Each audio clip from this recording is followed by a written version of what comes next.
The wind clawed at the narrow streets of Beacon Hill, spinning flakes of snow under the yellow glow of old-fashioned lamps. Boston was dressed for Christmas, its windows filled with ribbons and candlelight, yet the air carried a deep, biting cold that seemed to reach the bones. Elliot Harrington pulled his cashmere coat tighter as he stepped out of his car, the driver waiting with the umbrella half open. But Elliot waved it off. He'd rather feel the cold than another moment of polite silence. He had just left a late meeting another successful investment, another contract closed before the year's end. For any other man, it would have been a reason to celebrate. For Elliot, it was only Tuesday. His life had become a string of meetings, reports, and phone calls that ended the same way, with him standing alone in a penthouse that echoed when he breathed. As he crossed the street, headlights reflected off puddles of half-melted snow. From a nearby cafe came the sound of laughter, cups clinking, a Sinatra song humming through the door each time it opened. He kept walking, pretending he didn't hear. Then, faintly, almost buried beneath the hum of traffic, came a sound that didn't belong. A cry, thin, trembling, more like a whisper than a voice. He slowed. The city had its share of beggars and lost souls, and for years he'd trained himself not to look. But there was something in that sound, a quiver that pierced the heavy armor of habit. He followed it down a narrow side street, where the lamplight dimmed, and the snow lay untouched. Between two dumpsters, a small figure crouched, her back to the wall. The girl couldn't have been more than 8 or 9. Her coat was little more than a patchwork of fabric, and her brown hair fell in tangled strands over a dirt-smudged face. She held something wrapped in a thin blanket, small, limp, terrifyingly still. Elliot stopped a few feet away, unsure what to say. When she looked up, her eyes were the color of old amber, filled with both fear and a strange, quiet dignity. Her lips trembled as she spoke. "Please, sir, help me bury my brother." The words struck him like a blow. For a moment, the world narrowed to the sound of her voice and the rise of steam from the pavement. He could have walked away. He'd done so before when pity became too heavy. But the way she said it, not with anger, but a desperate kind of courtesy, made it impossible. He crouched beside her. The child in her arms, a boy of maybe 3, had a face so pale it looked carved from porcelain. Elliot hesitated, then reached out, his gloved fingers brushing the boy's cheek. Cold. Too cold. Yet when he touched the little neck, he felt it a faint pulse, like a thread of life refusing to snap. "He's alive," he whispered, and the girl gasped, eyes wide as if she'd just seen a miracle. "Your brother's still alive. Are you sure?" she breathed. "He hasn't moved since last night. He's so cold." Elliot's heart raced. "We need to get him to a hospital now." She clutched the bundle tighter. "But I don't have money. They won't let us in." "I'll take care of it," he said, standing quickly. "Come with me." The girl hesitated, studying the tall man in the expensive coat, the kind of man who usually looked away. Then, with trembling hands, she lifted the boy toward him. He was shockingly light, weightless, like carrying regret itself. "Hold on to me," Elliot told her, guiding her out of the alley. Snowflakes melted on his shoulders as they stepped back into the busy street. But the world around them, cars, neon signs, hurried footsteps, faded into a blur. The only sound that mattered was the shallow breath of the child in his arms. They reached his car, a sleek black SUV idling under the streetlight. The driver opened the door, startled by the sight. "Sir? To the hospital," Elliot ordered. Now, inside the car, warmth filled the silence. The girl sat beside him, clutching a crumpled plastic bag that seemed to hold all she owned. She kept her eyes on her brother's face, whispering under her breath, maybe a prayer, maybe a lullaby. Elliot watched her, feeling something unfamiliar stir inside his chest, an ache that wasn't just pity. After a long moment, she looked up. "You're not going to leave, right?" He met her gaze. "No," he said softly. "Not tonight." The SUV sped through the frozen streets, tires hissing against the slush. Elliot pressed a hand to the child's small chest, counting the weak rise and fall. He couldn't stop thinking of another hospital room years ago, the quiet hiss of machines, the fading hand of his wife in his own. He had promised himself he'd never feel that helplessness again. When the car pulled into Massachusetts General, he jumped out before it stopped moving. Nurses rushed forward as soon as they saw the bundle. Pediatric emergency, he said, voice trembling. He's still breathing. They swept the boy from his arms, the girl running after them. Elliot followed through sliding doors that smelled of antiseptic and coffee. For a moment, everything blurred into motion.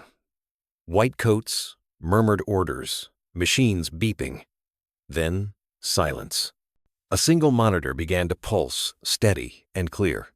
Elliot's knees almost gave out. He hadn't realized he'd been holding his breath until it came out in a shaky exhale. The girl turned to him, tears shining in her eyes. "You saved him," she whispered. He shook his head. "No, you did." The doctor nodded briskly. "We'll take care of him now." Elliot stepped back, his heart still hammering. Around him, the world of sterile light and humming machines seemed distant, unreal. And then, as if afraid he might disappear, the girl reached out, small fingers gripping his sleeve. "Please don't go," she said. He looked down at her hand, at the dirt beneath her nails, at the sheer determination in that fragile grip. Something inside him, something long buried under years of numbers, deals, and silence moved. Elliot hesitated only a heartbeat before sitting down beside her in the hallway. The hospital corridor smelled of disinfectant and burnt coffee. Through the frosted glass door, nurses moved like shadows around the small bed where the boy now lay beneath wires and blankets. The rhythmic beep of the monitor marked each fragile second. The girl sat very still, arms wrapped around herself. Her shoes, too small and soaked through, rested on the tile like abandoned shells. Elliot offered her his scarf. She looked at it as if it were made of gold. "For me? It'll keep you warm," he said. She nodded shyly and pulled it close. The scarf nearly swallowed her. "Thank you, mister." He smiled faintly. "Elliot." "My name's Elliot. I'm Hazel," she whispered, glancing through the window toward the bed. "And that's Noah." Hazel. The name settled in his chest like a forgotten melody. He repeated it softly, and she smiled for the first time, the corners of her lips trembling as though she wasn't used to the motion.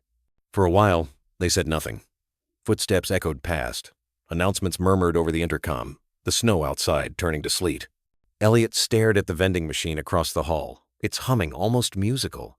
He remembered his own childhood winters, hot cocoa, his mother's laughter, and wondered how far he'd drifted from those simple things.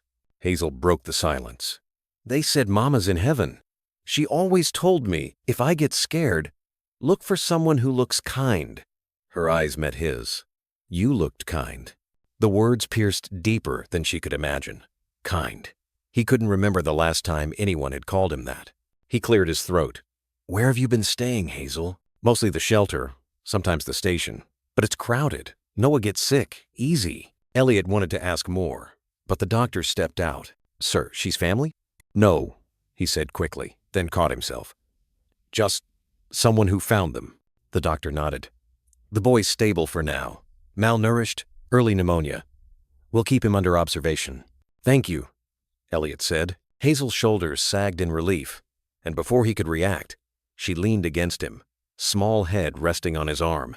He froze, unsure what to do. No one had leaned on him in years. Carefully, he lifted a hand and placed it on her back. Outside, the city's noise dulled beneath the storm. In that sterile hallway, time slowed. He felt the child's heartbeat through his sleeve steady, trusting, and something within him softened like ice under sunlight. When the nurse came to escort Hazel to the waiting room, she looked at him anxiously. "Will you still be here?" He nodded. "Yes, Hazel, I'll be right here." Hours passed. He sat alone, staring at the floor tiles that reflected the dim lights. Every few minutes he checked his watch, though he had nowhere else to be. His phone buzzed with unread messages, board meetings, investor dinners, but none of them mattered. He thought of his wife, Grace, her final night in another hospital bed. Her hand cold in his, her whisper fading. "Don't build walls so high you can't climb back out." He had ignored it then, burying himself in work. Now, in this unexpected night, he felt her words returning like a tide. Sometime before dawn, a nurse offered him coffee. He thanked her, took a sip, and realized his hands were trembling. Hazel was curled on a chair nearby, fast asleep, her scarf slipping to the floor. He picked it up and tucked it gently around her. He studied the small smudges of dirt on her cheek, the exhaustion lining her eyes even in sleep. How could a child this young carry so much? When the doctor finally returned, he spoke quietly. She'll need social services. We'll call someone from the Child Protection Agency in the morning. Elliot nodded, but the words echoed hollow. He knew what would happen. Paperwork, waiting lists, another forgotten name. Something inside him rebelled at the thought. The boy's monitor beeped steadily from inside the room. Hazel stirred, half awake. Is he okay? He's holding on, Elliot said. He's strong like you. She smiled drowsily. Mama used to say we just have to keep breathing, even when it hurts. Her head dropped back to the chair, sleep reclaiming her. Elliot watched her breathe, slow and even. For years, he'd lived surrounded by glass and silence. Now, in the hum of hospital machines and a child's soft breathing, he felt more alive than he had in a decade. When the first light of morning touched the snow-covered city, he stood by the window. Boston looked softer under the dawn, the rooftops silver, the river a ribbon of pale gold. He hadn't noticed sunrise in years. Behind him, Hazel whispered, still half in dreams, "Please don't go." He turned toward her, his voice low but certain. "I won't." And for the first time in a long while, Elliot Harrington meant every word he said. Morning light seeped through the high windows of Massachusetts General Hospital, washing the pale corridors in gold. The city outside was still waking. The hum of distant traffic mingled with the faint ring of church bells somewhere across the Charles River. Elliot sat in the waiting area, coffee cooling untouched in his hand. The girl, Hazel, was perched beside him, her knees drawn up under the oversized scarf he'd given her. Her little brother, Noah, slept behind the glass wall, a bundle of tubes and blankets. The steady beep of the monitor had become their shared heartbeat. They hadn't spoken much since dawn.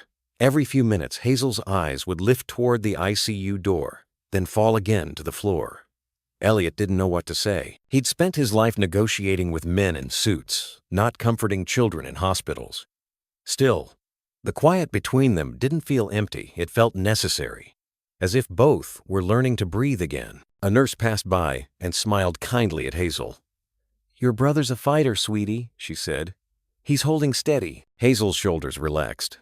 "Thank you," she whispered, and the nurse winked before moving on. Elliot cleared his throat. "You should eat something. There's a cafeteria downstairs." I'm not hungry," she murmured. "You need your strength," he insisted gently. "What about pancakes? I'll get you some." She looked up, eyes uncertain. "You don't have to." "I know," he said, standing. "But I want to." He returned a few minutes later with a tray of pancakes, a paper cup of hot chocolate, and a tiny packet of butter. Hazel hesitated, then took the fork. The first bite brought color to her cheeks. "My mom used to make pancakes on Sundays," she said softly. "Only with one egg, 'cause that's all we could afford." Elliot smiled faintly. "Then these must taste better." She shook her head. "Not really. Hers had love in them." The simplicity of her words silenced him. He looked down at his untouched coffee, thinking of the dinners he'd eaten alone, the empty table, the echo of cutlery in a house too big for one. A woman in a gray blazer approached. "Mr. Harrington?" Her badge read Claire Donovan, Child Protective Services. She extended a polite hand. "May I have a word?" Elliot nodded and followed her to a quiet corner of the hall. "First," Claire said, "thank you for bringing the children here. You may have saved the boy's life." He nodded, unsure what to do with the compliment. "However," she continued, professional but not unkind, "Hazel and Noah will need temporary guardianship. We'll find a placement for them once the boy is stable." Elliot frowned. "Placement?" "A foster family. It's procedure." He exhaled slowly. "And if I wanted to help?" Her brows rose. "Are you a relative?" "No." He hesitated. "Just someone who found them." "Then legally there's not much you can do," Claire said gently. "But I'll note your involvement." She paused, studying him. "Most people would have walked away. You didn't." "I've walked away before," he murmured almost to himself. Claire's expression softened, but she didn't press. She handed him her card. "You can check on them through me. The agency will handle the rest." When she left, Elliot returned to the bench. Hazel looked up immediately. "Who was that lady?" "Someone who makes sure kids are safe," he said. She bit her lip. "Does that mean we have to leave?" "Not yet," he replied. Your brother needs to get better first. Silence fell again, but it wasn't uneasy. Hazel traced circles on the cup of cocoa with her fingertip. You have a family? She asked after a while. I did, he said softly. What happened? He stared at the floor. I lost them. Hazel nodded, as if she understood more than a child should. Me too.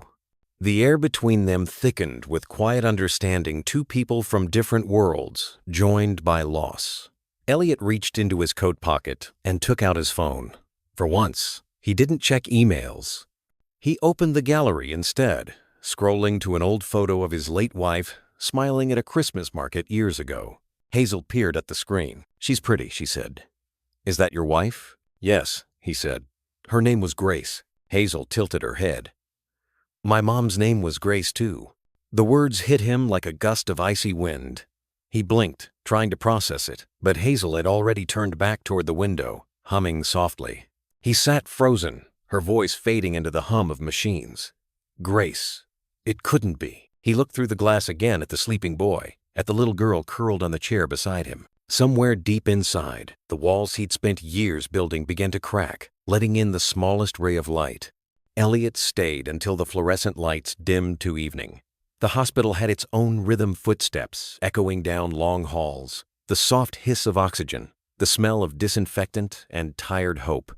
He found himself matching that rhythm, learning the quiet patience of those who wait. Hazel drew pictures on a scrap of paper the nurse had given her. Stick figures with wide smiles, a sun drawn too large for the page. That's me, she said proudly, pointing to the tallest figure beside her. And that's Noah. And this one? Elliot asked, noticing a third figure standing behind them. She hesitated. That's Mama. She's in heaven now, but she can still see us. Then she added another shape beside the sun, a tiny heart. She liked hearts. He nodded, feeling a lump in his throat. She sounds kind. She was, Hazel said softly. She always said not to be scared of the dark. Said someone would find us. Elliot didn't know how to answer. He reached into his coat pocket, fingers brushing the old silver pen Grace had once given him, a small token from another life. For the first time, it didn't feel like a weight, but a reminder. When the nurse returned, she smiled at Hazel. Your brother's numbers look better. You can see him for a minute. Hazel's eyes brightened. She jumped up, then stopped and looked back at Elliot. Can you come with me? He followed her quietly into the small room. The beeping was steady now, stronger. Noah's cheeks had regained a trace of color. Hazel stood on tiptoe to reach the bed, brushing his hair with careful fingers. Hi, buddy, she whispered. You scared me. Elliot watched, something shifting deep inside. It had been years since he'd seen love so pure, stripped of expectation. Hazel turned toward him, her voice small. He's gonna be okay now, right? He will, Elliot said. He's tougher than he looks. The doctor entered, checking monitors, then nodded approvingly. He's responding well. Another day and he might be out of danger. Hazel exhaled, relief washing over her like warmth. She climbed onto the chair beside the bed, resting her head against the mattress. Within moments, she was asleep again, hands still wrapped around her brother's. Elliot remained standing, hands in his pockets, staring at the small figures bathed in the monitor's soft glow. Something about the sight made his chest ache, the way she protected her brother, the way innocence survived in the harshest places. Claire Donovan reappeared at the doorway. You're still here, she said quietly. He nodded. They shouldn't be alone. Her tone softened. We don't see many like you, Mr. Harrington. I'm not sure that's a compliment, he said with a weary smile. It is, she replied. Most people think compassion is someone else's job. He looked back at Hazel and Noah. Maybe it was mine all along. Claire hesitated. You understand. The system will take over soon. There's a process. I understand, he said, though his voice lacked conviction. When she left, Elliot returned to the waiting area. Snow had begun again outside, brushing the windows like silent applause. He sat with his coat draped over his knees, watching the flakes swirl. For the first time in years, he didn't feel the urge to check his phone or chase the next meeting. The world had slowed, and he wasn't sure he wanted it to speed up again. Later that night, a nurse brought him a thin blanket. You can stay until morning, she said kindly. He thanked her and lay back on the hard plastic bench. The hospital hummed softly around him. Across the room, Hazel stirred in her sleep, murmuring her mother's name. Elliot closed his eyes, and memories flooded in Grace laughing under the first snow of their marriage. Her hand slipping through his arm, her whisper, "Promise me you'll never stop noticing the small miracles." He had broken that promise for years. But tonight, as he listened to Hazel's slow breathing and the faint heartbeat monitor down the hall, he realized the small miracles were still here. He had just stopped looking. Somewhere beyond the storm, church bells began to ring midnight. Elliot whispered into the quiet, "Rest, little one. I'm not going anywhere." The snow kept falling, soft and endless, as if the whole city were being covered in forgiveness. By morning, the storm had cleared, leaving Boston wrapped in a fragile calm. The streets glistened under the pale winter sun, and the hospital windows caught the light like polished mirrors. Elliot stood near one of them, coffee in hand, watching the snow melt into narrow silver rivers that ran along the curb. Hazel was still asleep on a hospital cot the nurses had arranged for her. She looked impossibly small beneath the oversized blanket, a few strands of hair falling across her forehead. Beside her, a paper cup of cocoa had gone cold overnight. Elliot turned when the door opened. Dr. Bennett stepped in, clipboard under his arm. "Mr. Harrington," he said. "Good news. The boy's responding well. We can transfer him out of intensive care later today." That's wonderful," Elliot replied, the words catching in his throat. "He's a strong little one," the doctor added. "Children like that, well, they survive because someone refuses to give up on them." His eyes lingered on Elliot before he left the room. Elliot stayed by the window a while longer, feeling the warmth of the sunlight touch his face. The world outside was moving again, but inside him something had shifted quietly, irreversibly. Later that morning, Hazel awoke, rubbing her eyes. "Is it still snowing?" "No," Elliot said, smiling. "The sun's out now." She yawned and sat up. "Then it's a good day." Her optimism was so pure that he couldn't help but laugh softly. "Yes, Hazel, it's a good day." They spent the next few hours moving between Noah's room and the cafeteria. Hazel insisted on carrying her own tray scrambled eggs, toast, and a small orange juice. Elliot noticed how she always saved a little portion, wrapping it carefully in a napkin for later, though he suspected she'd grown used to rationing food on the streets. At one point, she looked up from her plate. "Do you work here?" He almost choked on his coffee. "No. Why do you think that?" "You walk around like you belong," she said with a small grin. He smiled. "Old habit. I used to run a company. Lots of walking around pretending to know what to do." What kind of company?" "Technology," he said. "Computers mostly." Hazel nodded thoughtfully, clearly trying to imagine him as someone important. "My mom used to fix phones for people. She said machines are easier than hearts." Elliot's smile faded. "She sounds wise." "She was," Hazel replied softly, stirring her juice with the straw. "She said people break for the same reasons phones do: too much dropped connection." The words landed with quiet precision, and Elliot felt his chest tighten. For a moment, he saw Grace again, his Grace standing in their old kitchen, laughing at his stubbornness. She had said something similar once, years ago, when they were still young and whole. When Hazel and Noah were settled again, Elliot wandered outside for air. The wind carried the scent of coffee and wet asphalt, mingling with the distant sound of church bells. He walked aimlessly down the block until he stopped in front of a small chapel near the hospital. The doors were open, so he stepped inside. The pews were empty, except for a woman arranging flowers at the altar. Sunlight streamed through the stained glass windows, scattering blue and amber light across the wooden floor.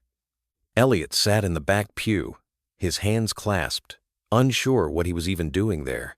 He hadn't prayed since Grace died.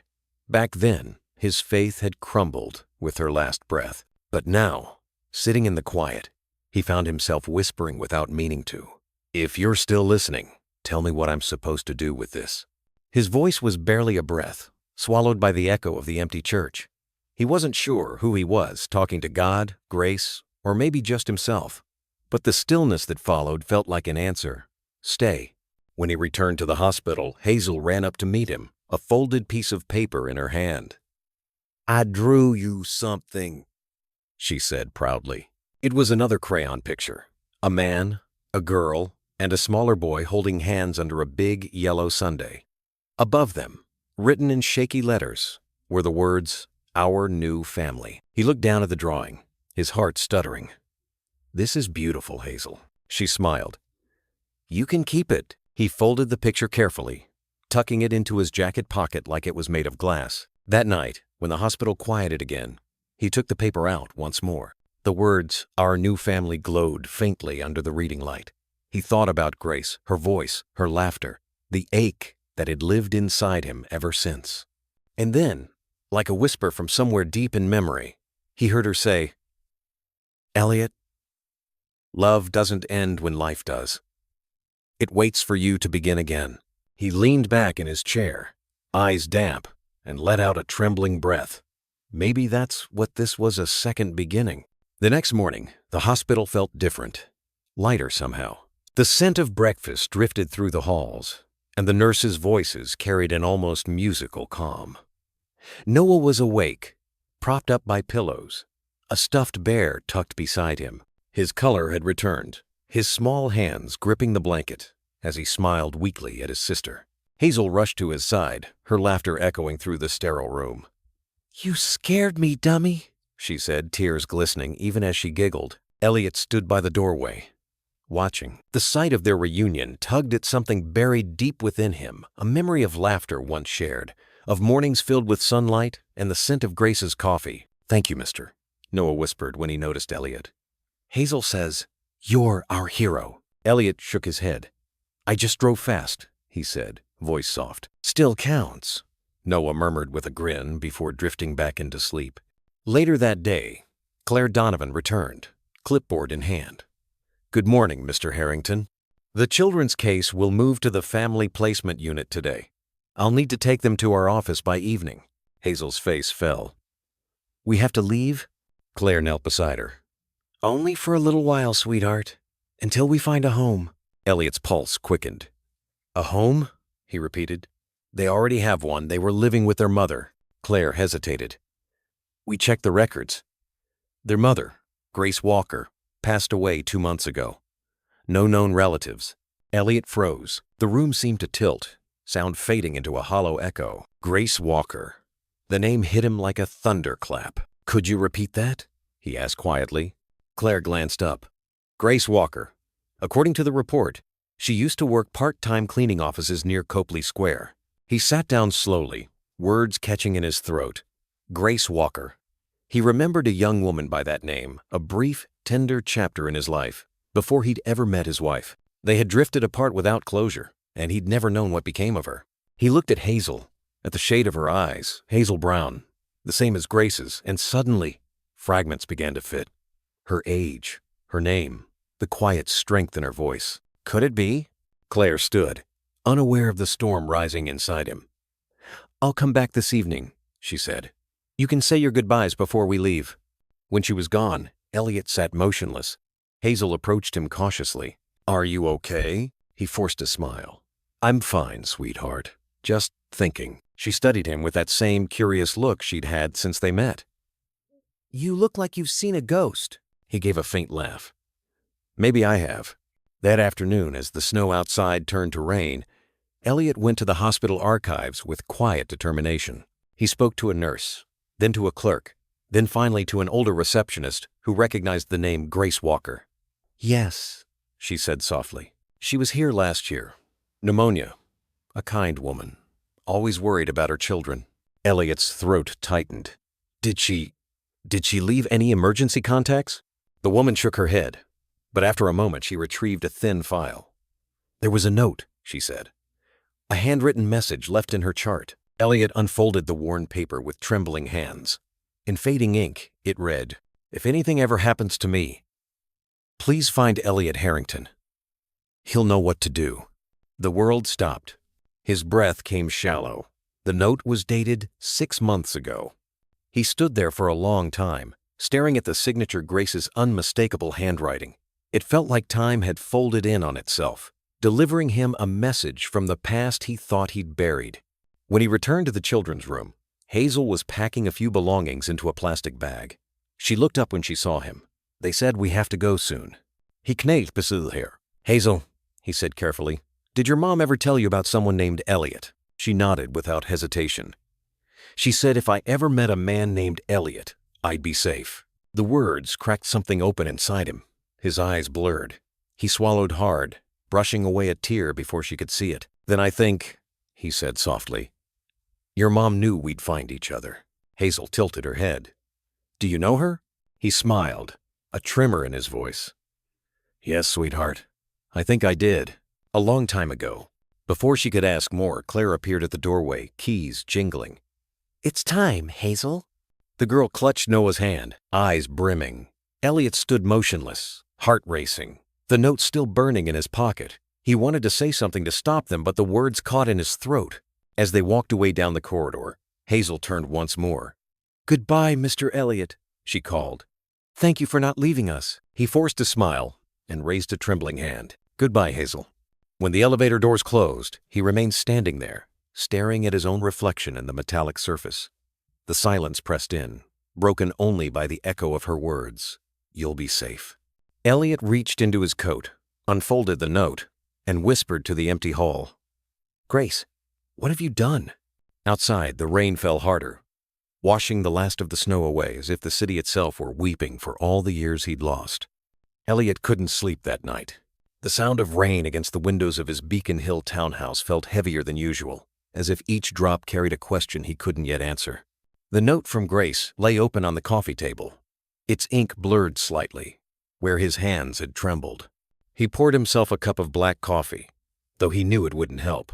The house was too large, too quiet, filled with echoes of another life, photographs of boardrooms and awards he no longer cared about. For years he'd told himself that solitude was peace, but now it only felt like punishment. He walked to the window and stared at the streetlights flickering through the drizzle. Somewhere in this same city, Hazel and Noah were sleeping in a foster home, strangers' voices calling their names. He imagined Hazel waking up, clutching her brother, asking when she could go home. And the thought broke him. Bidam? He'd made a decision. At the courthouse that morning, Elliot met with Claire Donovan. She looked surprised to see him. "Mr. Harrington, I thought we completed the file yesterday." "We did," he said quietly. "But I need to request temporary custody." Her brows lifted. "That's a serious step. You'd have to prove relation or show extraordinary cause." "I can do both," he said, sliding the note across the desk. "Grace Walker named me." Claire read the letter, her expression shifting from skepticism to quiet disbelief. "This is her handwriting," she murmured. "Where did you get this?" "Hospital records," Elliot replied. "They kept it after she died." She leaned back in her chair. "You realize what this implies, right? If this is authentic, you might be the children's next of kin or something very close to it." Elliot's voice was steady, but his pulse raced. "I need to know the truth." Claire studied him for a moment, then nodded. "We can request a paternity test. It's confidential, but it'll take a few days." "Do it," he said. When he left the office, the sun had broken through the clouds, and Boston shimmered with the wet gleam of a city freshly washed. He walked without direction, passing coffee shops and bookstores, watching strangers hurry through their lives. For the first time in years, he wasn't thinking about business calls or market reports. Only two faces filled his mind, Hazel's steady gaze and Noah's fragile smile. That afternoon, he drove to the old neighborhood near Copley Square where Grace had once lived. The building was a narrow brick structure with flaking paint and a broken intercom. He stood at the entrance for a long time, the noise of traffic fading into the distance. The landlord, an elderly man in a Red Sox cap, recognized the name immediately. Grace Walker? Sweet lady. Always behind on rent, but she never complained. 2 kids, right? She worked nights cleaning offices downtown. Elliot nodded slowly. "Did she ever mention me?" The man squinted. "You're Elliot? She talked about you once or twice, said you helped her a long time ago. She didn't say how." Elliot exhaled shakily. He remembered those days years before his fortune, when he'd been just another young engineer helping a struggling single mother fix a broken laptop. They'd shared a connection, quiet and unexpected. But life had pulled them apart. He climbed the stairs to the small apartment. Inside, dust covered everything. A single window let in a weak shaft of light. On the counter sat a chipped mug, a stack of children's drawings, and a photo taped to the wall. The picture froze him. Grace stood beside two small children, Hazel and Noah, smiling in front of the Charles River. In her arms, she held a folded paper airplane. On the back, in Grace's handwriting, was a simple line, "For Elliot, so they'll know where they come from." His knees nearly gave out. He sat on the floor, staring at the photo, the air heavy with memories and regret. For years, he had convinced himself that his life was complete, that love was something that belonged to another time. But here, it was proof that love had never ended, only waited for him to notice. Outside, a siren wailed somewhere down the street, then faded. The silence that followed was almost sacred. He folded the photograph carefully and slipped it into his jacket pocket.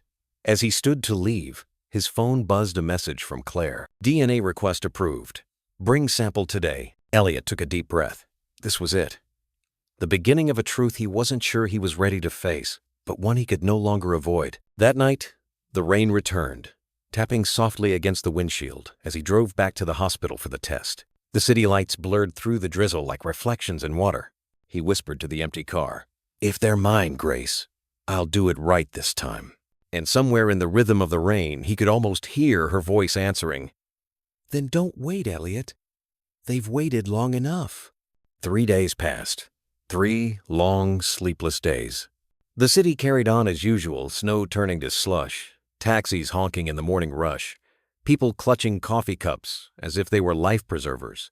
But for Elliot, time had stopped somewhere between hope and dread. He barely worked. He couldn't. The mansion felt emptier than ever, each ticking clock marking another moment spent waiting for the phone to ring. When it finally did, he almost didn't answer. "Mr. Harrington?" Claire Donovan's voice was calm but measured. "The test results came in. Could you come to the office?" He didn't trust himself to speak. "I'll be there in 15 minutes. The drive across the Charles felt endless. The morning sun glinted off the river, and for the first time, he noticed how beautiful Boston could be when he wasn't in a hurry. It was strange how grief could slow the world just enough to reveal what had always been there. At the Child Protection Agency, Claire greeted him with a somber expression. She gestured to a chair. "Please, sit." He did. The file was already on the table, a manila folder that looked far too thin to hold something so heavy. "I wanted to tell you in person," she said softly, "because this kind of news shouldn't come over the phone." Elliot's heartbeat thundered in his chest. "Just tell me." Claire met his eyes. "The results are conclusive. You are Hazel and Noah's biological father." Silence filled the room, heavy, sacred, electric. He felt the words like a wave crashing against a dam that had held too long. All the air left his lungs at once. He gripped the edge of the table, steadying himself, as if the ground had shifted beneath him. Grace. The late nights she'd worked. The note she'd left behind. The way Hazel had said his name, like it meant safety. It all made sense now. Claire waited quietly, giving him space to process. "You have the right to request custody," she said gently. "But this will be complicated. There's the legal side, home evaluations, interviews, and the emotional one. They've already lost a parent." "Oh?" He nodded slowly, voice raw. "Then I won't let them lose another." For a long time, Claire said nothing. Then she smiled faintly. "That's a good answer, Mr. Harrington." When he left the building, the world looked different. The snow on the sidewalks sparkled like 1,000 tiny miracles. The air was cold, but not cruel. And for the first time in years, he felt alive. He drove straight to the children's foster home, a modest 2-story house in Dorchester with a white fence and wind chimes by the door. The woman who opened it was middle-aged, kind-eyed. "You must be Mr. Harrington," she said. "Hazel talks about you every day." His throat tightened. "She does? She says you found them when nobody else would. Says you're like the man from her mama's stories." He stepped inside. The smell of cinnamon toast filled the air. Toys were scattered across the living room, and on the coffee table sat a drawing, another crayon picture of 3 figures holding hands. Hazel appeared at the top of the stairs, Noah trailing behind her with his stuffed bear. Her eyes widened. "Mr. Elliot!" He smiled, his voice trembling. "Hey, kiddo." She ran down the stairs and threw her arms around him. He froze for just a moment, then knelt, hugging her back with both arms, holding on as if afraid she might vanish. "I missed you," she whispered. "I missed you too," he said, his voice cracking. "More than you know." Noah tugged on his sleeve. "Are you gonna take us home?" Elliot looked up, eyes glistening. "If you'll let me." Hazel tilted her head, her expression suddenly serious. "Mom said if we ever met you, it means we found where we belong." The words hit him like a prayer. He closed his eyes, pulling them both close. "Then you're home, Hazel. Both of you." "And?" The foster mother wiped a tear from her cheek. "I'll give you a moment," she whispered, stepping out quietly. Elliot held the children for what felt like forever. In that small living room, surrounded by the laughter of a boy and the heartbeat of a girl who'd once begged for a grave, he felt the world rebuild itself piece by piece, breath by breath. Later that evening, as he drove them through the soft glow of downtown lights, Hazel pressed her face to the window. "It's so pretty," she said. "Like the world isn't sad anymore." Elliot smiled faintly. "Maybe it isn't." She turned to him. "Can we see where you live?" He nodded. "Yes, sweetheart. And this time, you're staying." As the car crossed the bridge over the Charles River, the city shimmered in reflection, a mosaic of light and water. In that moment, he realized the truth wasn't just proof of blood. It was proof of love. Love that had waited patiently, quietly, through years of silence, until it was finally ready to be found again. The Harrington mansion had always been immaculate, too immaculate, like a museum no one dared to live in. But that morning, when Elliot opened the front door and let Hazel and Noah step inside, it felt as though the house itself took a breath for the first time in years. The children froze in the foyer, eyes wide. The sunlight from the skylight hit the marble floors and bounced off the grand staircase. A vase of lilies stood perfectly centered on a glass table, untouched since the last time Elliot had hosted a corporate dinner.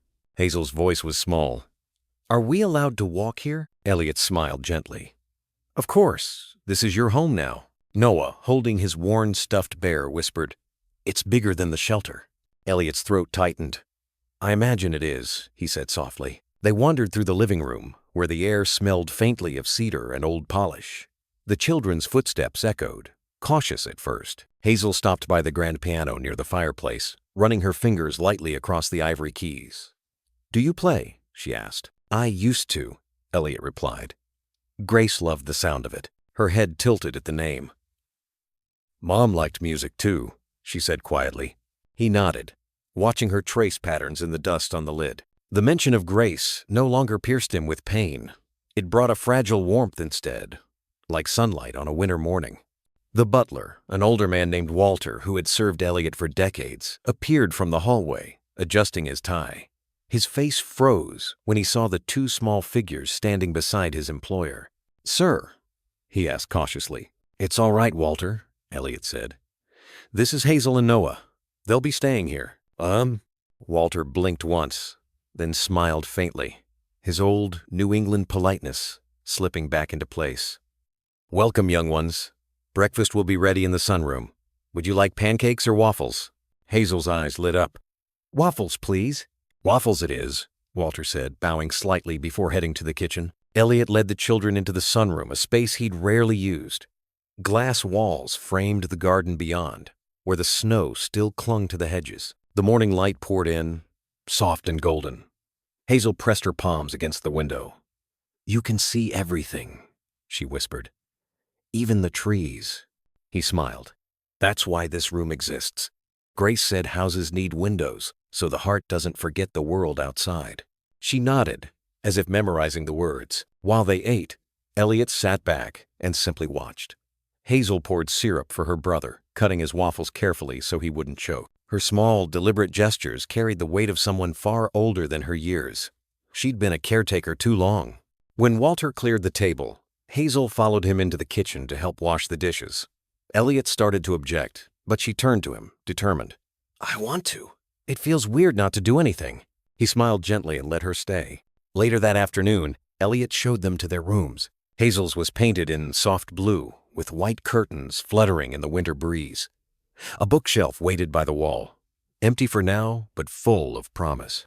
Noah's room, smaller, had a window facing the garden and a little rocking horse that Walter had found in the attic. Hazel stood in the doorway of her room, silent. "What do you think?" Elliot asked. She looked up at him, uncertain. "It's too nice." "There's no such thing," he said. "You deserve a place that feels safe." Her eyes glistened. "I don't know how to be in one." He knelt down beside her. "Then we'll learn together." Outside, the afternoon light faded into dusk. The house began to change with it. For years it had been filled only with silence and the ticking of clocks. But now there was movement, small feet running down hallways, laughter echoing faintly through rooms that had long forgotten the sound. When dinner came, Elliot sat with the children at the long oak table where once he'd eaten alone. Hazel asked about every dish. Noah fed a small piece of bread to Walter's old cat, who had decided to join them. Afterward, Hazel wandered to the window overlooking the garden. "It's strange," she said softly. "The windows here are so big. When you're poor, windows are tiny or broken. You can't really see anything." Elliot joined her, resting his hand gently on her shoulder. "That's the thing about windows," he said.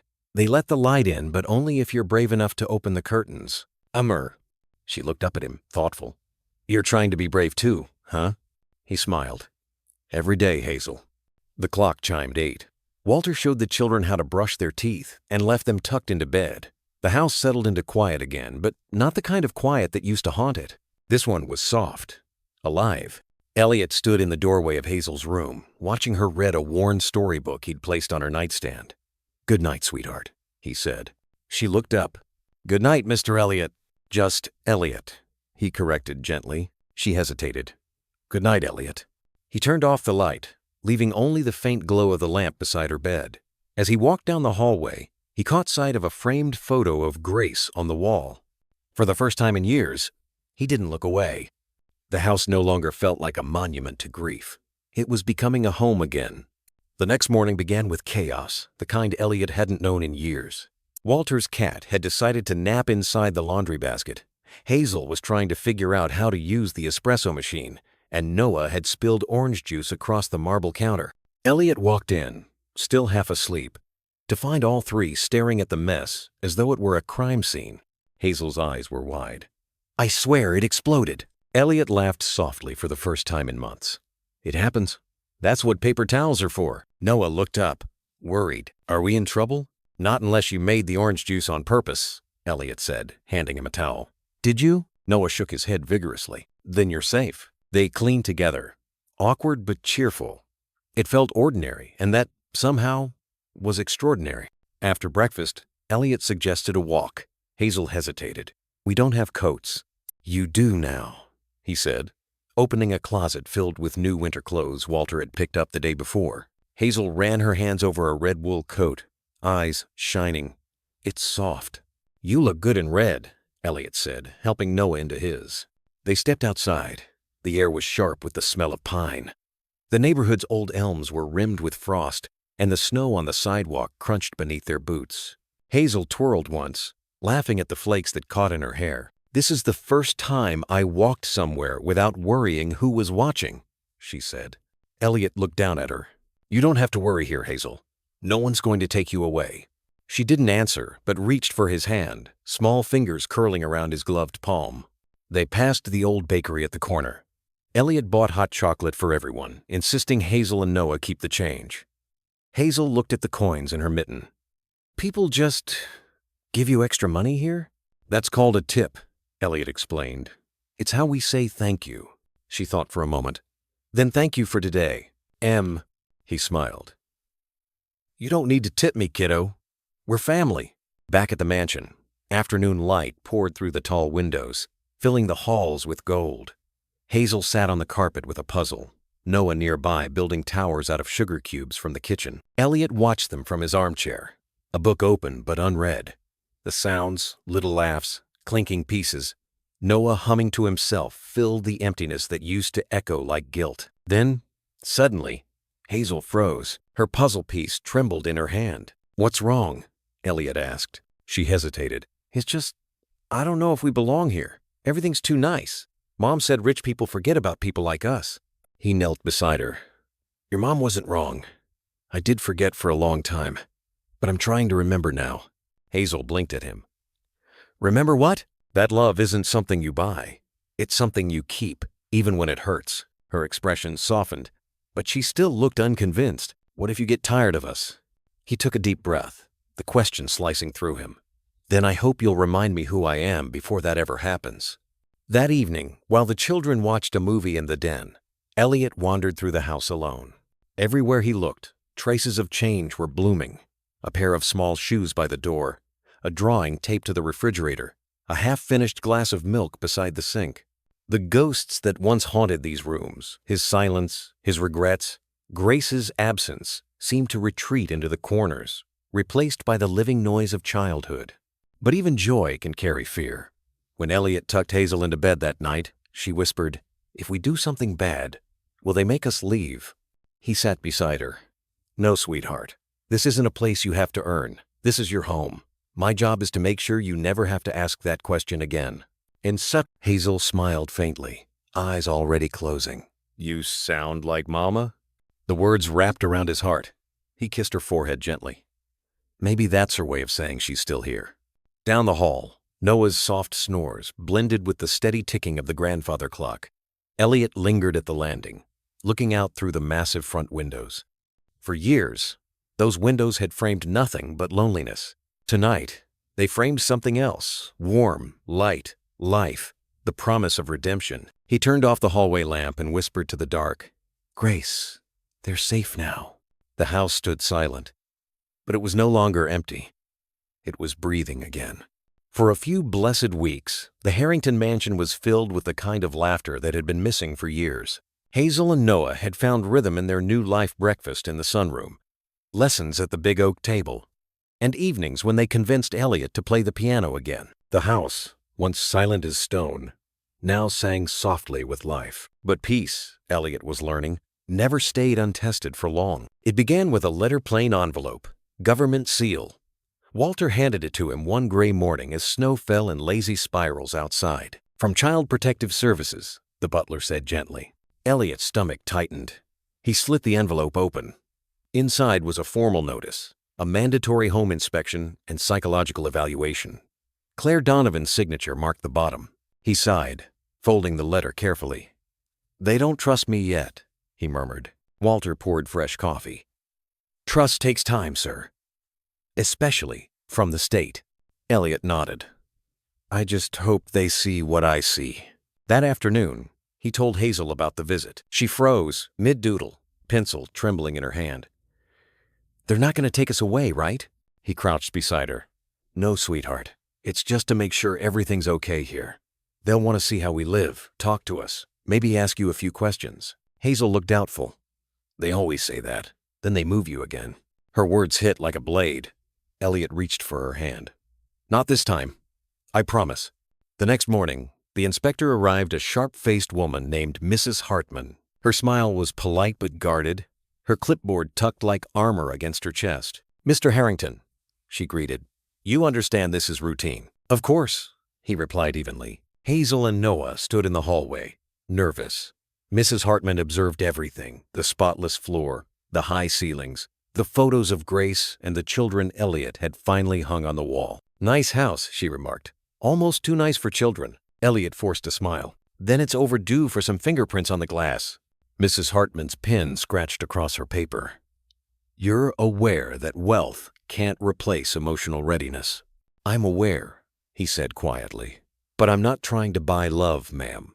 I'm trying to earn trust." Hazel peeked out from behind the banister. "We like it here," she said suddenly. "He makes pancakes better than the shelter ones." Mrs. Hartman blinked, caught off guard. "Is that so?" "Yes." Hazel insisted. "And he lets us draw on the fridge with magnets. Mom said that means you belong somewhere." Something in the woman's face softened for just a moment before she turned back to Elliot. "Children are often loyal to anyone who gives them stability. But loyalty doesn't always mean safety." "I understand," he said, keeping his voice calm though his chest burned. The inspection lasted nearly 3 hours. Every corner of the house was examined, every routine documented. When Mrs.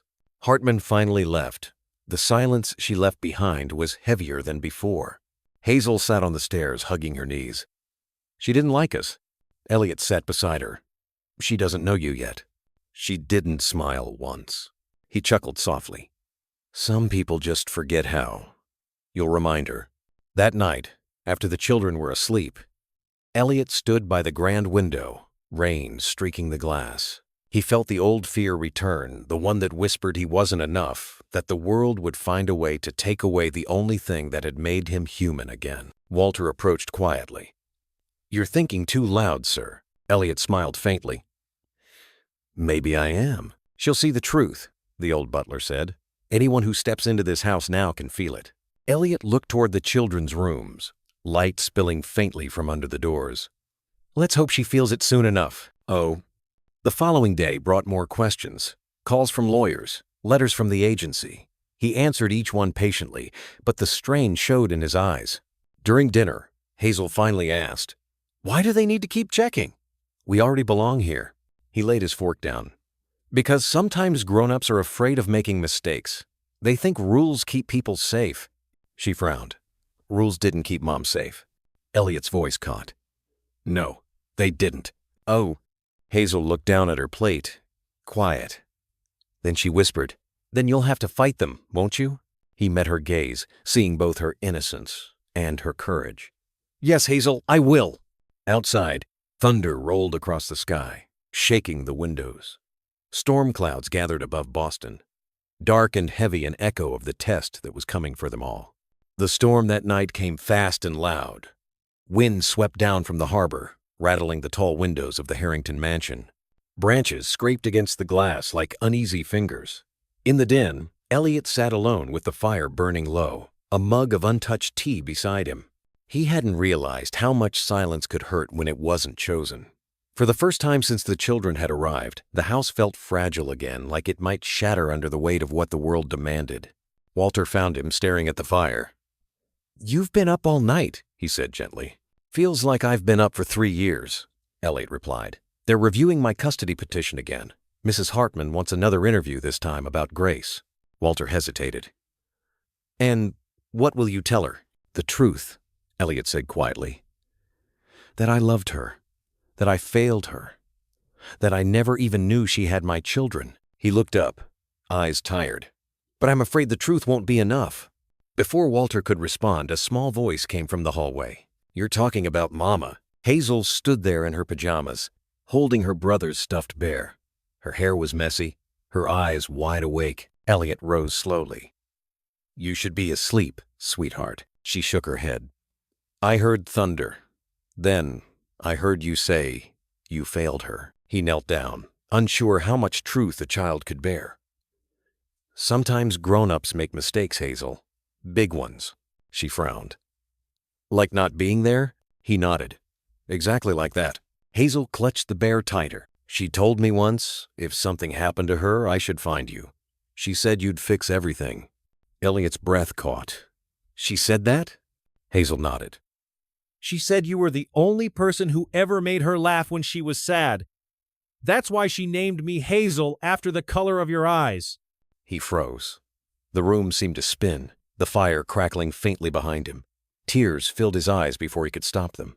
I didn't know, he whispered. I didn't know she remembered me that way. Hazel stepped closer. If they ask you about her, tell them she was brave. Tell them she made pancakes even when there wasn't enough flour. Tell them she sang to us even when she couldn't stop coughing. He smiled through tears. I'll tell them all of that. She tilted her head, studying him. And tell them you're brave too. Elliot laughed softly. I'll try. The next morning, Claire Donovan returned. This time not as a friend, but as the official voice of the agency. Mrs. Hartman followed with her clipboard, businesslike as ever. They sat across from Elliot in the sunroom. Mr. Harrington, Claire began, her tone formal. There are concerns regarding your emotional readiness to parent these children, given your past loss. Elliot nodded. You're right to be cautious. Mrs. Hartman's pen hovered above her paper. Do you feel capable of providing stable, long-term care? He met her eyes. No one feels capable at first. But I'm here, and I'm not leaving again. I think that's what stability looks like, showing up when it's hard. Before they could respond, Hazel appeared in the doorway, clutching her drawing pad. Can I show you something? She asked. Mrs. Hartman blinked. This is an official… Claire touched her arm gently. Letter. Hazel stepped forward, handing them a drawing. It showed 4 figures herself. Noah, Elliot, and a woman with a halo of yellow crayon light. That's my family, she explained. This one's Mama. She's still part of us. She said love doesn't stop just because someone's gone. Mr. Elliot believes that too. The 2 women exchanged a look. Something in Hazel's small voice, clear, steady, utterly sincere, carried more weight than all the documents in the world. Mrs. Hartman cleared her throat, visibly moved. That's very beautiful, Hazel. Thank you, the girl said. We don't need to be moved again. We're already home. Elliot swallowed hard. Looking between them, Claire smiled faintly. Children often know the truth before adults do. Mrs. Hartman gathered her papers quietly. I'll file my report, she said. You'll hear from us soon. When they left, Elliot exhaled for what felt like the first time all day. Hazel climbed onto the couch beside him, resting her head on his shoulder. Did we do okay? She asked. He kissed her forehead. You did better than I ever could. Rain began to fall again outside. Softer this time, a cleansing sound, rather than a warning. Walter appeared with tea and a small smile. Storm's passing, sir. Elliot nodded, wrapping an arm around Hazel. Yes, he said quietly. I think it finally is. Upstairs, Noah's laughter echoed faintly, joined by the rhythmic drip of rain sliding down the glass. The house that had once been built for silence now sang again, not with perfection, but with life. And for Elliot Harrington, that was enough. The first real sunlight of spring reached Boston the morning the letter came. It was early, too early for phones or doorbells, and the house was still wrapped in the soft quiet that only comes before breakfast. Elliot stood by the kitchen window, coffee in hand, watching the light move across the garden like a slow tide. The envelope lay on the counter beside him, heavy despite its thinness. The seal of the Department of Child Services stared back at him in sober blue ink. He didn't open it right away. For a long moment, he simply listened to the muffled footsteps upstairs, the soft creak of floorboards as Hazel tried to wake Noah without spilling his toys again, and Walter humming somewhere down the hall. It sounded like a home, a real one. Finally, Elliot tore the envelope open. The words were formal, bureaucratic, and cold. But between them, one sentence burned brighter than the rest. Custody granted to Mr. Elliot Harrington under full guardianship. Pending final review. He exhaled, closing his eyes. For the first time in months, the air didn't feel heavy. Hazel entered the kitchen, hair still tangled from sleep. You're smiling weird, she said. Elliot crouched down, holding out the paper. It's good news. She read the letter slowly, mouthing each word, then gasped. Does this mean we get to stay? He nodded. It means this is home. For real this time. Hazel blinked, as if the idea was too big to believe. Then she launched herself into his arms. I told Noah you'd win. Upstairs, Noah's small voice echoed down the hall. Did he win pancakes too? Elliot laughed, tears stinging his eyes. Yes, kiddo. Pancakes for everyone. That morning, Walter cooked an entire breakfast spread, pancakes stacked high, bacon crisp, maple syrup warm enough to steam. The children danced around the kitchen as the smell filled the air, their laughter rising like music. Elliot sat back, watching the scene with quiet awe.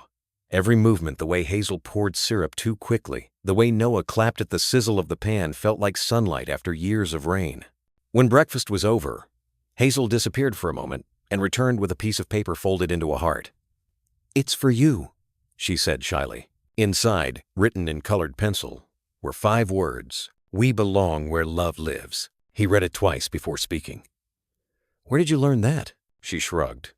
Mama used to say it, but now I think I know what she meant. He reached out, brushing her hair from her face. So do I. Later that day, Claire Donovan stopped by. She looked different, relaxed, almost proud. I wanted to deliver the decision in person, she said, and to say, you did something rare, Mr. Harrington. You built trust the right way by staying. Elliot smiled faintly. I had help.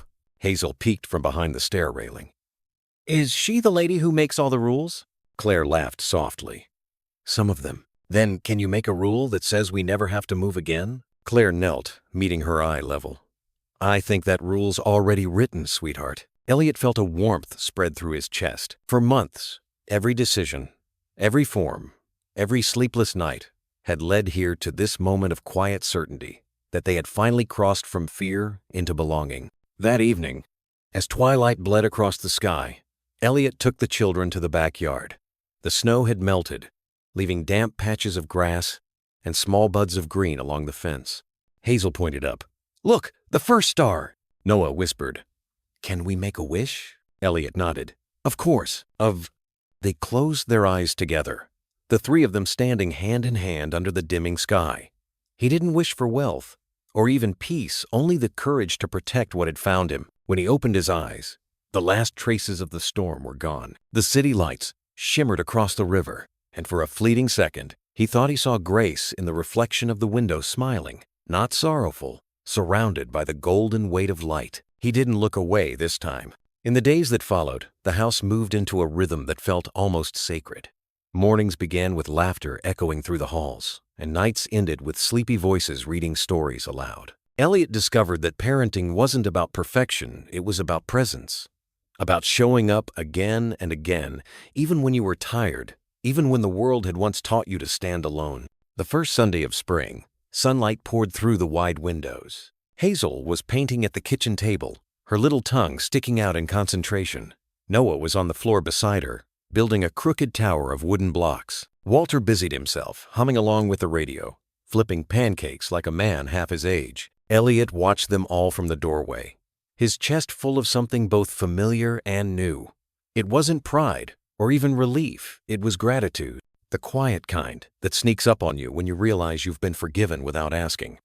After breakfast, he wandered upstairs to his study. It was a room he hadn't truly entered in years, the place where his work and loneliness had lived side by side. The desk was still lined with files and old ledgers, but now, beside them, sat Hazel's crayon drawing, the four of them under a yellow sundae. He was about to leave when he noticed an envelope tucked behind a stack of dusty notebooks. The handwriting on it stopped his breath. Grace's, hands trembling. He slid it open. Inside was a letter, dated a few months before she passed. "Elliot, if you ever read this, it means life turned the way. I always feared too fast, too unfair. I wanted to tell you sooner, but pride and fear got in the way. Hazel and Noah are yours. Not because of a paper or a test, but because they carry your eyes, your stubbornness, your way of asking questions nobody can answer. I didn't want to burden you when you'd already lost so much. But if one day you find them, don't think it's an accident. I believe some things are written in the spaces between heartbreaks. Please don't let them grow up thinking the world forgot them. Love them like I couldn't anymore. And forgive me for being too proud to call. Grace." The words blurred as his vision filled with tears. He sat for a long time, the paper trembling in his hands. Downstairs, Hazel's voice drifted up faintly. "Elliot, can you come see what I made?" He folded the letter carefully and slipped it into his breast pocket, over his heart. "I'm coming," he called. In the kitchen, Hazel stood beside the window, holding a mason jar filled with water and tiny wildflowers she'd picked from the yard. "I wanted to put them here," she said, "so Mom can see them from heaven." Elliot knelt beside her, his voice thick. "She can see them, sweetheart, and I think she's smiling." Hazel nodded, satisfied, and placed the jar in the sunlight. "Then it's perfect." As she turned to help Noah with his tower, Elliot looked at the sunlight streaming through the glass, refracted, alive, golden. He thought of Grace's words. Some things are written in the spaces between heartbreaks. Maybe love wasn't something you lost and found. Maybe it was something that changed shape from a hand you once held, to a child's laughter, to the courage it takes to stay. That evening, as twilight deepened over the Charles, Elliot stood outside on the porch. The city hummed quietly below, and the lights shimmered on the river. Hazel's laughter echoed faintly from inside, joined by Noah's delighted squeal. He tilted his head to the sky, speaking softly. "You were right, Grace. They saved me." The first stars appeared, dim but certain, and in their glow, the weight of light no longer felt heavy. It felt earned. Summer came to Boston quietly that year. The magnolias along the Charles River bloomed early, and the breeze that carried their scent felt softer than Elliot remembered. The city had changed, or maybe it was just him. The Harrington mansion no longer echoed with emptiness. The hallways smelled of pancakes and paint, The garden hummed with laughter, and the piano, once silent under layers of dust, now carried the imperfect melody of Hazel's lessons. Elliot sat on the porch steps one morning, coffee mug warming his hands, watching the children chase butterflies across the lawn. Hazel's laughter carried like music. Noah, slower but determined, stumbled behind her with his bear tucked under one arm. "Careful," Elliot called, smiling. "Butterflies aren't meant to be caught, just followed." Hazel turned, grinning. "Then we'll follow them forever." He laughed. "That's a fine plan." Walter appeared at the doorway, wiping his hands on a towel.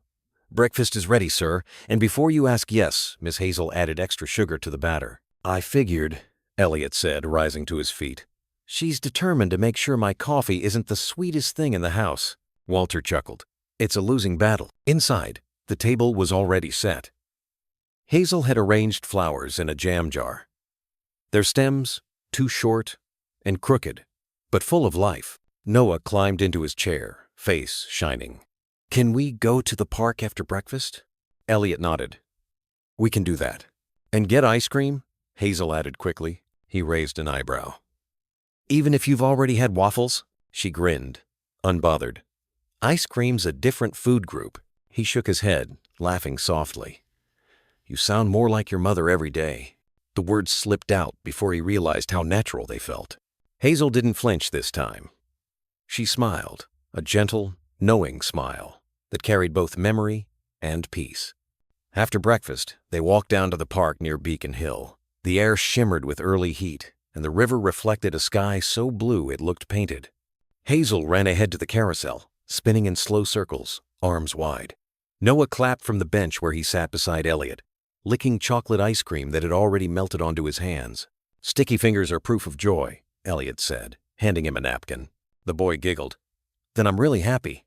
Elliot smiled, letting the warmth of the moment settle deep inside him. A woman nearby, older, kind-faced, stopped to watch them. "Beautiful family," she said. "Thank you," Elliot replied softly. She studied him for a second. "You look like a man who's finally come home." He nodded, the simple truth of it catching him off guard. "I suppose I am." When the afternoon sun dipped low, they returned home. Hazel carried a handful of wildflowers she'd gathered along the path. She placed them by Grace's photo on the piano, straightening the frame with care. "So she can see them," she whispered. Elliot stood behind her, his voice gentle. "She would have loved that." Hazel looked up at him. "You don't cry anymore when you talk about her." He smiled faintly. "That's because I stopped being afraid of remembering." She nodded thoughtfully. "Mom said remembering someone is how we keep them alive." He crouched down, eye level with her. "She was right, Hazel. Remembering isn't holding on to pain, it's holding on to love." Outside, the sky turned gold, spilling light across the garden. The world felt wide again, open in ways Elliot hadn't believed possible. As night approached, he tucked the children into bed. Noah clutched his bear, half asleep before his head hit the pillow. Hazel yawned but tried to stay awake. "Elliot," she whispered, "when we grow up, can we stay here forever?" He brushed her hair back tenderly. "You can stay wherever love takes you, but you'll always have a place here." She smiled, eyes closing. "Then I'll come back a lot." He kissed her forehead, whispering, "I'll be waiting." Downstairs, the house had settled into a hush, not the hollow silence of before, but the peaceful quiet of belonging. Elliot poured himself a glass of water, turned off the lights, and stood at the window. The stars reflected off the river, the city breathing softly in the distance. He thought of Grace again, not as a ghost, but as a gentle echo in the laughter upstairs, in the heartbeat of the home they'd built through pain and forgiveness. The next morning dawned with the smell of rain and the sound of church bells drifting from the town square. It was Sunday, the first one in years that Elliot hadn't faced alone. Walter had left early to attend service, leaving the house to its new rhythm. Hazel sat by the window coloring quietly, while Noah hummed to himself, trying to fit puzzle pieces that didn't quite belong together. Elliot watched them from across the room, feeling a calm that he couldn't name. He picked up the phone and dialed a number he hadn't used in months. When Claire answered, her voice carried surprise and warmth. "Elliot, I was going to call you next week about the final paperwork." "No rush," he said, smiling. "I just wanted to thank you for everything." She paused, then said softly, "You did the real work. You learned how to stay." He looked out the window, watching the children. I used to think success meant never needing anyone. Turns out, it means showing up when it matters most. Claire chuckled. Then you've learned the hardest part. After hanging up, he joined Hazel at the table. She looked up, eyes bright. Can we go to the lake later? Walter said you used to take pictures there. He nodded. We can do that. When afternoon came, they packed a picnic basket and drove out to Walden Pond. The water shimmered beneath the wide Massachusetts sky, and the air smelled of pine and sunlight. They spread a blanket near the shore. Hazel drew hearts in the sand. Noah threw pebbles that barely reached the water. Elliot took out his old camera, the one he hadn't touched since Grace's illness. He adjusted the lens, pointed it toward the children, and pressed the shutter. The sound of the click felt like a heartbeat returning. Got it, he said. Hazel ran over to see the screen. Can I take one of you? Sure. He handed her the camera carefully. She aimed it, squinting one eye shut. Say cheese. Elliot laughed. Cheese. M. The flash went off. Capturing more than a face, it caught something invisible. The quiet redemption of a man who had stopped running from love. As the sun began to set, they sat together watching the sky turn from gold to lavender. The water mirrored it, all the light, the clouds, the laughter echoing over the ripples. Hazel rested her head on his shoulder. Mom would like it here, she whispered. She would, Elliot said softly. Maybe she's watching now. No. For a while, none of them spoke. The air was full of crickets, the faint scent of rain on pine, and the heartbeat of peace that comes when pain finally turns into memory. When it was time to go, Hazel helped Noah collect the last of their things. Elliot took one final look at the lake, at the stillness it held like forgiveness written on water. Back home, after the children had fallen asleep, he printed the photo she'd taken. He placed it in a frame beside Grace's picture on the mantel. 2 lives, 1 lost, 1 reborn facing the same direction. He stood there for a long while, whispering into the quiet. We made it, Grace. We're home. Outside, the summer wind brushed through the trees. The house, once a monument to loneliness, now breathed with laughter and life. And in that small corner of Boston, under the gentle glow of a porch light, 3 hearts found what they had all been missing, not perfection, not wealth, but belonging. Because in the end, family isn't what you're given. It's what you choose to keep showing up for. The house on the hill no longer stood in silence. If you listen closely, you can almost hear the laughter spilling from its windows, the faint rustle of children's footsteps echoing through the halls, the low hum of a man finally at peace with his own heart. Elliot's story wasn't about grand gestures or miracles. It was about something quieter, something steadier, the simple courage to stay. After years spent chasing numbers, he found meaning in small things. A hand-drawn picture taped to the fridge, a child's laughter in the kitchen, a soft good night that made the house feel alive again. Somewhere between loss and forgiveness, he discovered that love isn't measured by what we keep, but by what we're willing to give back. Many of us reach an age where the world feels too fast, and the days seem to blur together. We start to wonder what really lasts when time takes away the things we once thought defined us, the titles, the money, the applause. Elliot's journey reminds us that what truly endures isn't success or certainty. It's the connections we build, the hands we hold, the warmth we choose to pass on. Because redemption doesn't always come with fanfare. Sometimes it arrives quietly in the voice of a child who calls you Dad for the first time, in a breakfast shared on a Sunday morning, or in the way light falls across a photograph that once made you cry but now makes you smile. This story teaches us something simple yet profound, that unconditional kindness can change the course of a life, that every heart, no matter how broken or distant, can find its way back home, and that no one, not even those who've lost their way, is beyond the reach of love. Like an old porch light left burning through the night, one small act of compassion can guide another soul safely home. We've all been there, haven't we? Standing at the window of our own regrets, hoping for one more chance to make things right. But as Elliot learned, the past can't always be fixed. It can only be forgiven, and then transformed into something new. If you think about it, the story isn't just his, it's ours. It's the grandfather who finally picks up the phone to call the daughter he hasn't spoken to in years. It's the widow who finds comfort in cooking Sunday supper for the neighbors down the street. It's the quiet smile between old friends who've learned that love doesn't fade. It just changes form. Maybe that's the real power of family. Not the blood that binds us, but the choice to care again and again, even when it hurts.